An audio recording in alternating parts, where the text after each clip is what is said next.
Bonjour et bienvenue sur cet épisode d'Accent Louange. Je suis très content de partager ça avec vous, mais aussi on a tenté de faire quelque chose un peu différent. C'est la première fois que j'ai tenté de faire une interview en anglais.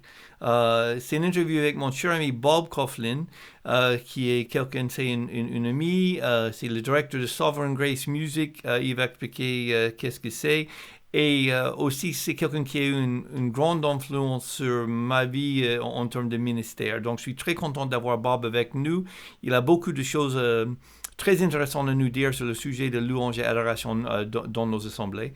Donc, ce qu'on a fait, on a une version VO qui va être disponible donc, en anglais pour vous qui parlez assez d'anglais. Mais aussi, nous avons tenté de faire donc un doublage.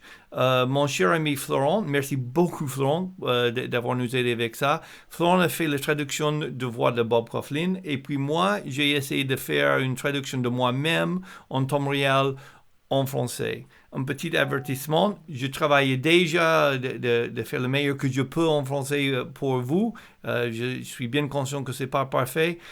C'est assez difficile de traduire en temps réel donc c'est probable que le français va être un peu moins parfait que d'habitude même cette fois-ci, mais on est beaucoup bossé pour vous de faire cette vidéo, donc j'espère que vous aimez ça. En tout cas, dans les commentaires en dessous, laissez-nous vos avis. Est-ce que c'est la peine de faire quelque chose comme ça, traduit ou pas?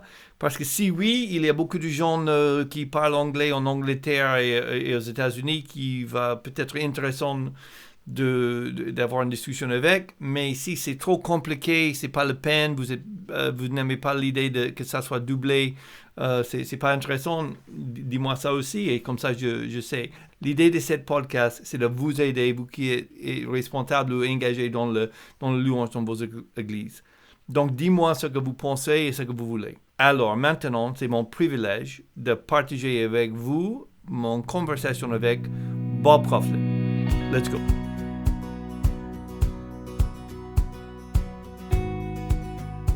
Bienvenue tout le monde et merci d'être là avec nous pour cet épisode d'Accent Louange.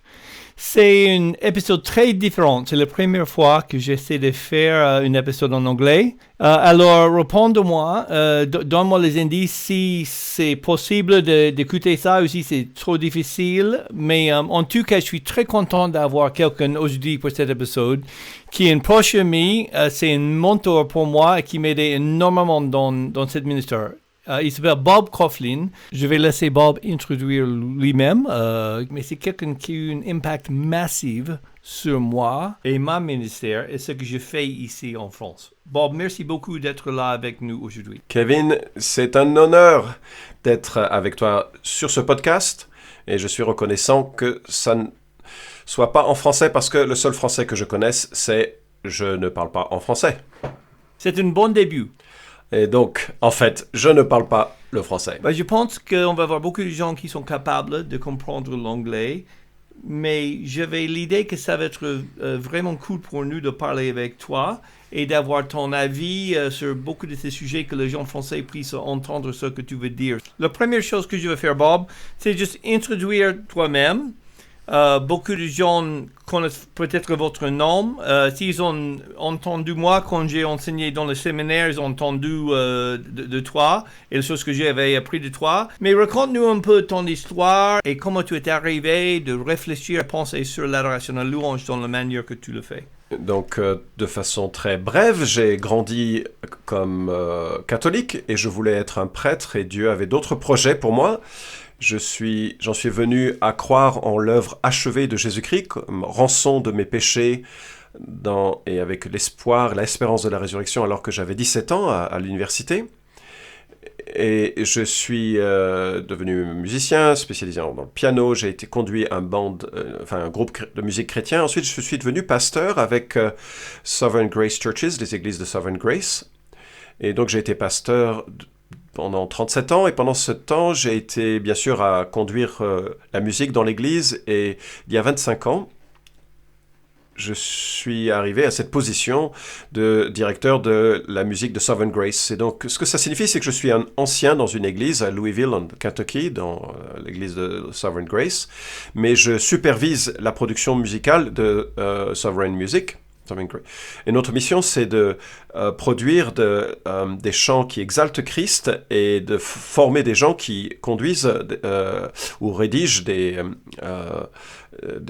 chants comme ça. Donc je forme des gens qui écrivent des chants de louange et je participe à la formation des pasteurs et de ceux qui conduisent ou participent à la louange de différentes manières. Et c'est un job que j'aime profondément. Ça me surprend que j'ai ce privilège de l'exercer. Je conduis une conférence tous les 2 ans, conduire l'adoration du culte. Et d'ailleurs, tu as fait partie, Kevin, d'une de ces conférences.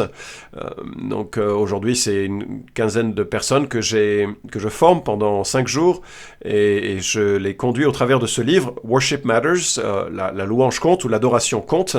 Et donc maintenant, je suis impliqué dans la formation d'autres gars qui vont faire ce que je fais quand je serai parti, ce qui sera dans quelques années. Bah, gloire à Dieu. Alors, ok, tu as mentionné ton livre et on va mettre une image, une graphique de ton livre juste ici, que les gens puissent voir ça. Et alors, il s'appelle Worship Matters. Explique-nous, on va discuter de ton livre, mais pour commencer, explique le titre pour nous. Qu'est-ce que ça veut dire Worship Matters? Donc ça a été traduit dans différentes langues et je crois pas que ça a été traduit en français. Pas encore. L'adoration, bien sûr, c'est l'adoration. C'est notre réponse à la grandeur et la bienveillance de Dieu qui s'est manifestée au travers de Jésus-Christ. Compte, ça peut être à la fois un verbe et à la fois un nom. Si vous y pensez comme un verbe, la louange compte ou l'adoration compte, ça signifie, c'est important, c'est même d'une importance ultime. Qui vous adorez détermine votre destinée éternelle. Et donc c'est le premier sens du titre, mais si c'est le compte, les choses qui comptent, alors ce sont les sujets qui comptent, les sujets dont on parle quand on évoque la louange ou l'adoration. Donc j'ai traduit ce titre à partir d'un autre show, un show radio, paraissait à la radio, les questions où l'argent compte. Et donc j'ai volé leur phrase sur le show et je l'ai transformé pour mon livre. Ok, c'est super. Quand j'ai lu le livre en tant que responsable de louange, donc worship leader, je pense déjà je veux clarifier un peu ce terme worship leader. Pour nous qui sommes dans le monde francophone, le terme worship leader, ce rôle n'existe pas exactement dans la même manière. Dans nos églises en France, dans la plupart de nos églises en France, on n'est pas quelqu'un qui joue le rôle de worship leader comme on voit aux États-Unis. Souvent, c'est quelqu'un qui est peut-être même pas musicien, qui préside, qui fait le rôle d'animateur. Nous avons un ami en commun, Ben Slee. Son église là en Angleterre, ils appellent ce rôle service leader. Alors, nous avons le rôle distribué autrement, animateur ou chef de musique.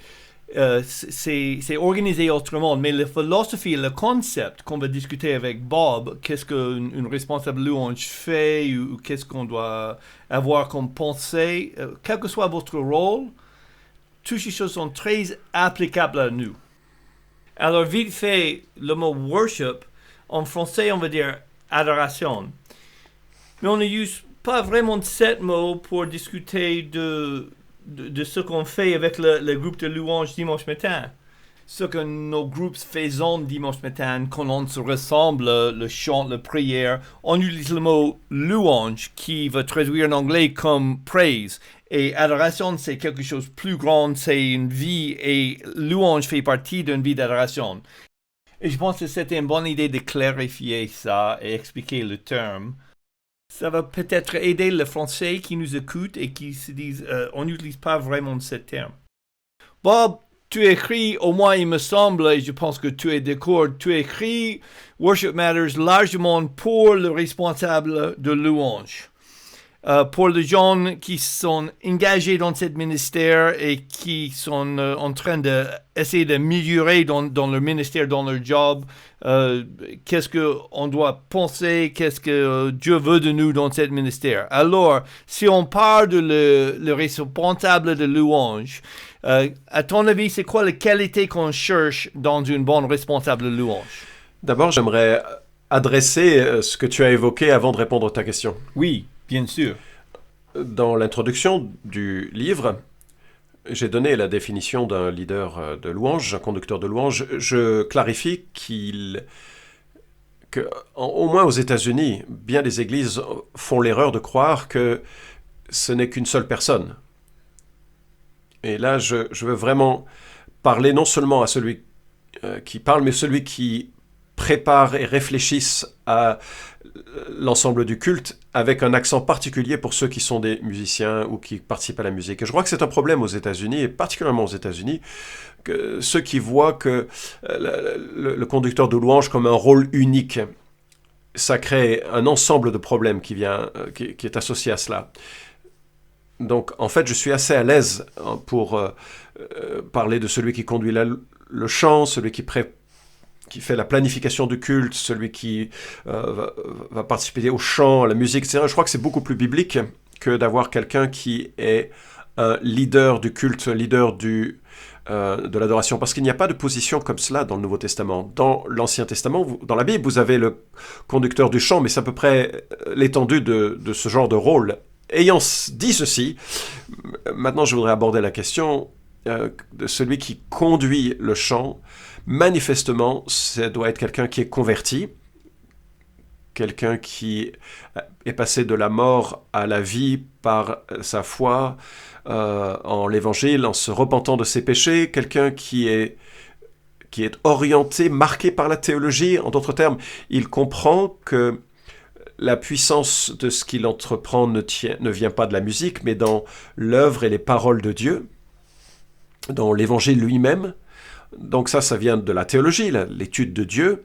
Donc vous ne voulez pas simplement un grand musicien qui conduit votre assemblée à chanter au sujet de Dieu, mais quelqu'un qui comprend que nous avons besoin de comprendre, connaître Dieu mieux. La vie éternelle, c'est cela, connaître Dieu et celui que tu as envoyé, Jésus-Christ, Jean 17,3. Et donc ils doivent être orientés par la théologie, ils doivent être sensibles à la théologie, et bien plus que ça, ils doivent aspirer à une meilleure compréhension théologique, et une meilleure compréhension de Dieu. Et je voudrais qu'ils aient un amour pour l'Évangile, parce que l'Évangile est la puissance de Dieu, et c'est ce dont nous avons besoin, ce que l'on a besoin de nous rappeler chaque fois que nous nous rassemblons, c'est quelque chose que nous devons célébrer chaque fois que nous nous retrouvons, quelque chose auquel nous répondons à chacune de nos réunions. Si Dieu ne nous avait pas réconciliés au travers Jésus-Christ, nous n'aurions aucune raison de nous rassembler, nous n'aurions rien à dire, rien à chanter. Et donc c'est l'Évangile qui non seulement commence notre relation avec Dieu, mais elle informe et nourrit notre relation avec Dieu, et c'est la consommation de notre relation avec Dieu. Parce que en Christ, nous serons avec Dieu pour toujours, comme peuple racheté, célébrant Dieu comme l'épouse de Christ, célébrant ce que Dieu avait fait. Tout ça, c'est tout impliqué dans l'Évangile. Et donc, je voudrais quelqu'un qui se prêche l'Évangile tous les jours et qui est très sensible à tout ce que Christ a fait, de tout ce que Christ est et comment ça impacte nos vies. Je voudrais quelqu'un qui soit humble, qui peut travailler avec d'autres, et qui peut recevoir parfois des exhortations ou des corrections, et que le ministère ne dépend pas d'eux et n'est pas centré sur eux. Quelqu'un qui soit pastoral. Et là, et peut-être c'est une question controversée dans les églises de Sovereign Grace, les seules personnes qui conduisent notre chant sont des hommes. C'est parce que nous voyons... Les femmes jouent un rôle dans de multiples manières, et heureusement, parce qu'on a besoin d'elles. Mais en termes de quelqu'un qui supervise une réunion et conduisant des gens de façon pastorale pour prendre soin des âmes, nous voulons que ce soit des hommes qui le font, même si, comme je l'ai dit, exercent leurs dons de façon très différente dans le chant, notamment partie chantée du culte. Mais je veux que cette personne réfléchisse de façon pastorale. Je veux d'ailleurs que tous les musiciens réfléchissent de façon pastorale. Ils n'ont pas besoin d'être pasteurs, mais ils doivent réfléchir en ces termes. Comment est-ce que je peux utiliser mon don musical pour servir les âmes dans le chant de cette assemblée? C'est une question importante parce que ce n'est pas une chose, c'est pas une production là. Il ne s'agit pas ici de montrer avec brillance combien nous avons répété ou combien nous avons ces transitions magnifiques musicalement sur lesquelles on a travaillé pendant si longtemps. Non, c'est un temps où de chanter les louanges de Dieu, c'est un temps de rencontrer Dieu en louant Dieu. Éphésiens chapitre 5, il est question de célébrer Dieu en chantant de tout son cœur. Et Colossiens 3,16 dit la même chose. Nous devons laisser la parole de Christ nous remplir et nous instruisant les uns les autres en chantant des cantiques spirituels. Et donc il y a un élément horizontal à ce que nous faisons qui est soutenu par les musiciens dans ce qu'ils fassent. On n'est pas simplement en train de regarder à des musiciens qui louent Dieu pour nous, non. Ils nous servent alors que nous louons Dieu dans nos propres cœurs, remplis de la puissance de l'Esprit, les yeux fixés sur Christ. Donc voilà, c'est chose que je voudrais voir chez celui qui conduit le culte. Ok, super Bob, merci. Donc, quand j'ai entendu ça, et nous avons discuté plusieurs fois de ce sujet, donc j'ai une idée qu'est-ce que tu veux dire, mais quand j'ai entendu cette explication, il y a beaucoup d'accent mis sur l'action de chanter, sur l'assemblée qui chante. Alors, parlez un petit peu avec nous de l'importance de l'assemblée qui chante en opposition de l'idée et on a tous vu ça dans les grandes églises, au moins sur YouTube. Ils sont une grande église où les gens sont là, ils sont debout, ils sont un peu engagés, mais c'est largement l'équipe sur scène qui fait la plupart de chanter. Alors, parle un petit peu avec nous de pourquoi c'est important que l'assemblée qui chante et qu'est-ce que ça fait pour nous. C'est une question formidable. Chanter, c'est une activité si profonde. Et je crois qu'on n'apprécie pas cela à sa juste hauteur. On chante, ok, on chante. Mais qu'est-ce que ça signifie? Ça signifie tellement de choses. Ça veut dire que nous sommes impliqués. Écouter nous impacte, mais chanter un chant, c'est une affirmation que je suis bougé par cela, ou que je veux en tout cas être impliqué en cela, mes lèvres, ma langue, mon cœur, mes pensées, cela dit que je fais partie de cela. Les psaumes sont remplis d'exhortations à chanter au Seigneur. Psaume 47, chanter les louanges de Dieu, je ne sais pas, je ne me souviens plus quel est l'ordre des choses. Chanter les louanges de Dieu, chanter les louanges à notre roi, chanter les louanges. Il y a un accent manifeste sur le chant que nous trouvons dans les psaumes qui devrait nous conduire à nous interroger pourquoi c'est le cas. Pourquoi est-ce que Dieu dit que nous devrions chanter? Et je peux penser à plusieurs raisons. La première, c'est celle que j'ai évoquée, c'est que ça implique nos cœurs. Deuxièmement, c'est que ça permet aux paroles qu'elles pénètrent en nous, qu'on se souvienne. On ne se souvient pas autant les sermons que nous nous souvenons des chants. Quelqu'un qui conduit le chant dans l'Église, ce sont des théologiens qui enseignent les gens à croire sur Dieu, sur eux-mêmes. Et le chant est une manière excellente, sanctionnée par Dieu, prescrite par Dieu, de ne pas simplement nous souvenir des paroles, les chanter simplement, mais aussi de nous souvenir de ces paroles. La musique nous aide à nous souvenir ce que nous disons.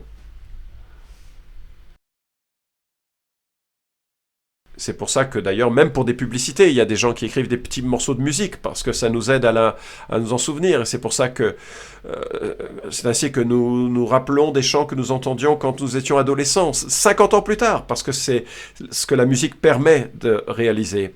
Donc le fait de chanter permet de mettre nos pensées et nos paroles d'être impliqués. Et donc, et nous devons chanter selon Éphésiens avec reconnaissance. c'est difficile de chanter de façon à moitié engagée. Bien sûr, on peut le faire, mais un peu en marmonnant les chants. Mais non, le chant n'est pas prévu que ce soit ça. C'est plutôt pour exprimer nos affections et pour impacter nos affections, nos émotions, pour nous bouger à cela. Et le chant fait les deux choses. Et peut-être on va arriver dans une réunion et nous avons envie vraiment profondément de chanter ces louanges. Ou bien nous arrivons dans une réunion un peu découragée, déconnectée avec Dieu, alors que nous entendons les gens qui disent les vérités de Dieu. Voilà, de façon surprenante, nos cœurs sont impactés. Et nous nous souvenons de ces vérités qui sont authentiques et vraies. Et c'est une autre raison qui fait que nous devons nous chanter les uns aux autres. Nous nous enseignons et nous encourageons les uns les autres. Colossiens 3,16, Éphésiens 5 nous dit que nous nous aidons les uns les autres à nous souvenir ce qui est vrai parce que nous oublions d'une semaine sur l'autre. Et une autre raison qui me semble importante, c'est que nous goûtons par avance à quoi va ressembler le paradis, à chanter les louanges de Dieu autour du trône de Dieu. Nous lisons en Apocalypse, chapitre 5, chapitre 6, chapitre 7, chapitre 19, où nous voyons les êtres célestes et toute la création qui se joint pour déclarer la dignité de l'agneau qui est digne de recevoir la louange, l'honneur, la gloire et la puissance pour toujours. Et nous allons participer à cette louange lorsque nous rassemblons en tant qu'assemblée. C'est un avant-goût de cela. Et Dieu dit, je veux être glorifié au milieu de vous comme un avant-goût de ce que vous allez expérimenter quand vous serez avec Jésus-Christ, lui qui a tout fait pour cela dans toute l'éternité. Et donc c'est une autre raison que nous chantons quand nous nous rassemblons. Alors, une des choses que tu as dit, tu as passé pas mal de temps de discuter l'importance de ce qu'on chante. On chante ces vérités bibliques. Donc ça, c'est une très bonne transition naturelle pour un autre sujet que je vais aborder avec toi. Donc Sovereign Grace, si vous ne connaissez pas la musique de Sovereign Grace Music, M21 a traduit plusieurs de leurs chants. On a fait une super chant de Noël, il est à peu près 2 ans, Bob. On a fait « Ô vienne, peuple infidèle ». Et puis, ces derniers temps, on avait enregistré « Seigneur, mon roc et mon rédempteur ». Sovereign Grace et aussi ceux qui ont écrit Behold our God, qui est en français Notre Dieu, et aussi Devant le trône de Dieu très haut. Ça, c'est juste quelques-uns qui sont bien connus déjà en français. Leur musique est extrêmement riche en termes de doctrine. Et j'ai appris beaucoup de toi de ce sujet et l'importance de l'idée de en esprit, en vérité. Qu'est-ce que ça veut dire vérité dans nos chants? Alors, parle avec nous de cette importance, l'importance de parole et la doctrine et la vérité de Dieu dans les choses qu'on chante et parle avec nous pourquoi ça c'est tellement important et pourquoi ça devrait influencer le chant qu'on choisit pour chanter au culte. Il y a tellement de raisons que je pourrais te donner pourquoi les chants que nous chantons sont importants. Je commencerai par la Bible comme raison. Dieu ne nous a pas donné un disque ou un MP3 pour accompagner les psaumes. Il nous a donné les psaumes, les paroles de ces psaumes. Et cela implique bien des choses. Ça signifie probablement que nous pouvons utiliser et que nous devrions utiliser bien des styles de musique différents, des genres musicaux différents pour exprimer ces paroles. Mais plus important encore, c'est que ce sont les paroles qui sont les plus importantes. Lorsque nous disons à Dieu, lorsque nous venons à Dieu avec des chants, c'est ce que nous disons qui fait la différence. Dieu est un Dieu qui communique, qui parle. Lorsqu'il parle avec nous, il parle au travers de sa parole. Nous le voyons dès Adam et Ève, ou lorsque Dieu révèle sa gloire à Moïse en Exode 34, il passe devant lui à la proclamer. Le Seigneur est lent à la colère, plein de miséricorde, etc. Il n'a pas simplement chanté un chant. Il n'a pas simplement donné une expérience. Il a dit des choses. Vous avez les prophètes qui parlent à son peuple par les prophètes. Vous avez Jésus-Christ qui est la parole vivante. Et vous avez Colossiens 3,16. Et on pourrait évoquer beaucoup de choses avec Colossiens 3,16. Que la parole de Christ habite richement en vous. Richement. alors que en chantant des hymnes. Et donc, c'est pas de façon superficielle. La parole de Dieu doit être en nous richement. Et donc, la parole de Christ ici est en référence spécifiquement à l'Évangile, pas simplement toute la parole de Dieu, mais bien sûr toute la parole de Dieu pointe vers la parole de Christ. Et donc nous pourrions dire l'un des objectifs principaux le fait de chanter, c'est de laisser la parole de Dieu dans nos cœurs, dans nos pensées, dans nos affections, dans nos volontés, en sorte que nous soyons transformés, renouvelés encouragés, bougés par la parole de Dieu que nous chantons. Ceci dit, vous pouvez chanter des chants qui peuvent contenir trop de vérité. Et on peut même avoir une forme d'orgueil parce que ces paroles sont pleines de théologie. Et soudainement, l'accent devient « Oh, nous sommes tellement orthodoxes, nous ne chantons que ce qui est juste théologiquement et nous... » sans jamais nous poser la moindre question sur le moindre mot que nous prononçons ou chantons. C'est du pharisianisme.